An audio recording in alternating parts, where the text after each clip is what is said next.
Hello to all the viewers. Welcome to this topper interview session with Dr. Zunnoor, who has secured for the recently declared INI SS DM Neurology entrance exam a top rank, a common merit list rank of 5, and an AIMS merit list rank of 10. Amazing achievement in a Central Institute exam. First of all, welcome and heartiest congratulations. Thank you for having me, sir. Thank you for this opportunity and your kind words, Rahul, sir. All right. We'll begin by knowing more about you. Can you just tell us from which place you are and from where did you do your MBBS and post graduation from? Yes, sir. Actually, I belong to a district of Shamli in Uttar Pradesh, Western Uttar Pradesh, and I did my MBBS from King George Medical University, Lucknow, sir. KGMU Lucknow. Okay. Yes, sir. After that, I joined my MD in medicine in JNMCH, Aligarh, AMU, sir. Okay. All right. And where I did SRship for 7 months, and then I was not, to be honest, getting that satisfaction. So I just dropped, and then I started preparing for this DM. Okay. So I think now you've got such an amazing rank, and you should be happy with that. And was neurology always a passion? So actually, yeah, obviously neurology was a passion right from my MBBS days, because seeing a close family member, actually my uncle, navigating through a fatal neurological illness brought me close to this thing, sir. I always had this personal connection with this. Right. I think, neurology is a branch with so much of ramifications. And, even amidst all the complexities of neuroanatomy and neurophysiology, I think it is one branch that will give you a sense of satisfaction once you dive deeper into it. Now, Zunnoor was actually a subscriber of the NEET SS medical group course of DocTutorials. And Zunnoor, regarding the preparation for INI exam, I just want to know from you, this time for the exam, how did you feel the level of questions to be? Like, we know that INI exams are unpredictable. You will have variation in the exam pattern, but how did you feel the overall pattern to be? Well, so that's a nice question, actually. Thanks for asking it. Sir, like as said by you, this INI SS, contrary to its counterpart of postgraduate INI CET, is totally unprecedented examination. I mean, we don't have any set pattern, because at one time they might ask you around 4 to 5 questions from a very small topic, and other topics which you feel are important will pretty remain untouched. So you cannot, I mean, like concentrate on a particular topic and then read those things. So it's very important, first of all, to be very clear and very concise in what you want to read and what you want to revise before the examination. And then, sir, as far as my preparation is concerned, for the neurology part, I refer to videos, sir. I mean, like the coaching videos, sir, and my notes. So, and the topics which I was not able to get, because, sir, at the MD medicine level, we whenever we read about the diseases preparing for DM neurology examination, we haven't seen most of the diseases, first of all, though, and then we haven't gone to such extents treating the patient. So unless and until you are reading a standard textbook like Bradley and reading the whereabouts of the disease, apart from those buzzwords which are usually given in notes, so it's very difficult to retain those things, sir. Okay. So I went on to reading many topics from Bradley also, which were very important. Okay. And then concise them in my notes, so that at the last time you can revise, because if you cannot revise anything, there is no point in reading it in the first place. All right. Yes. I think, very useful insights for the candidates preparing for the INI SS entrance exam.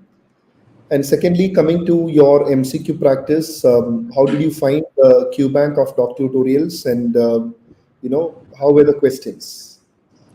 Sir, as far as the Q-bank for DocTutorials is concerned, the questions that they are made in your Q-bank are directly from Harrison and Bradley lines. And those are the questions that will be asked in the examination itself.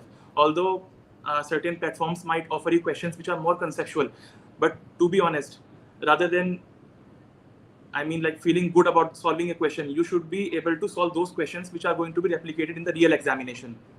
So as far as this your platform is concerned, I found it very close to the real examination. Okay. Right.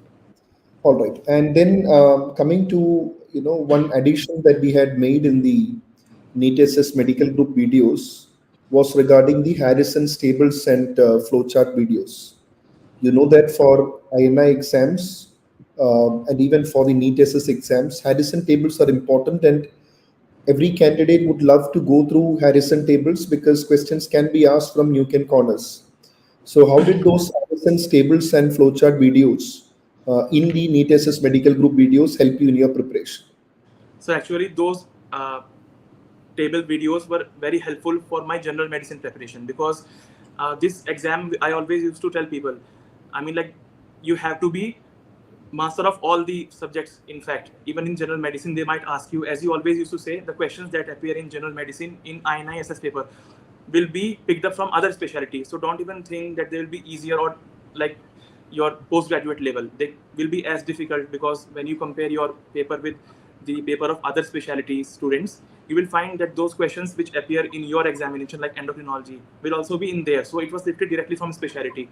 So, Okay. and moreover, these questions, most of them, if not all, will be based around the Harrison tables only. Because obviously, if a author is going to write a topic, he will be recapitulating the important topics in flowcharts, in boxes, and that is what like I was finding difficult to read from Harrison.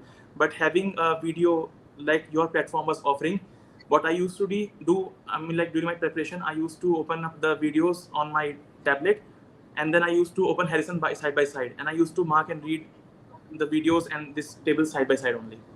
Okay. All right. Yes, Okay. Good. they were very helpful, in fact. Okay. Right. So, we know that INI is a two-stage exam, and after the theory round or the MCQ round, you have got the MCQ round. I mean, the interview round. So, how did you find the mock interviews that we had conducted in DocTutorials, and not just the mock interviews? I had shared with you the previous year interview questions as well. So, how did you find that for your interview round preparation? So, being honest about this, I would like to say, first of all, I like very one thing about you. When our examination concluded and we were waiting for our qualification list and this interview call list, what you kept on telling on that WhatsApp group which you formed on WhatsApp regarding this mock interview preparation, you told us to be consistent and not to be relaxed at this moment, because anyhow, and like, the interview will be very imminent within 6 days of the release of list, and you won't be having time, and the list will be released around 10 days later, the examination. So what, Okay. in case you are just wasting that time, because you always used to point that out. So I found it very, I mean, like, useful. I kept on preparing, because I thought I'm preparing for getting a good rank, and why to wait for the qualification list, and why to wait for this interview call list? If I'm waiting for these lists, then I don't think even I'm going to get a good rank. There was no point in waiting for this list. And as far as your this thing is concerned, this mock interview preparation, what I felt, I mean, like, certain teachers might be having mock interviews wherein they will teach you theory and everything, but I don't think it's going to be worthwhile for you. The way you put up your mock interviews, you put up very simple scenarios in which we can get caught, and then you call each and every student by name, and then you ask them to respond. So I think that is very important, because it's just like the real thing again. That is what is going to happen. And reading your theory again for your interview part, I don't again think it's worth it. The Okay. preparation is totally different, and the questions that you shared, I mean, everything is there already. I would request you to make a book out of that. All How to right. go about INI SS interview. Make a book out of that. It will be bestseller. Yeah, I think always one point that you just pointed out is that the preparation for interview is very different from the first round, Yes. because you've got to adapt accordingly. Otherwise, it can actually affect your rank as well. So it's very important that immediately after the round one, you've got to switch to an interview mode. That is what I was telling you all in the first mock interview session itself that I conducted. Try to switch over to an interview mode rather than sticking on to the MCQ notes itself. So I think that is very, very important. Okay.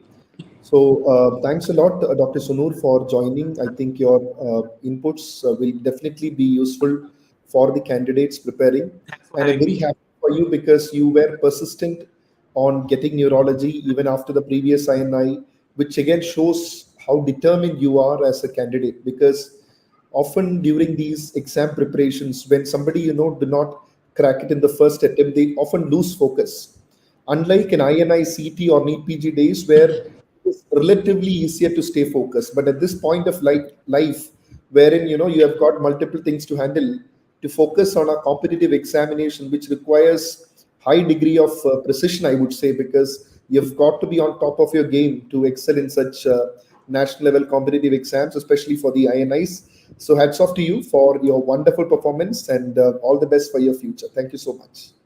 Thanks, sir.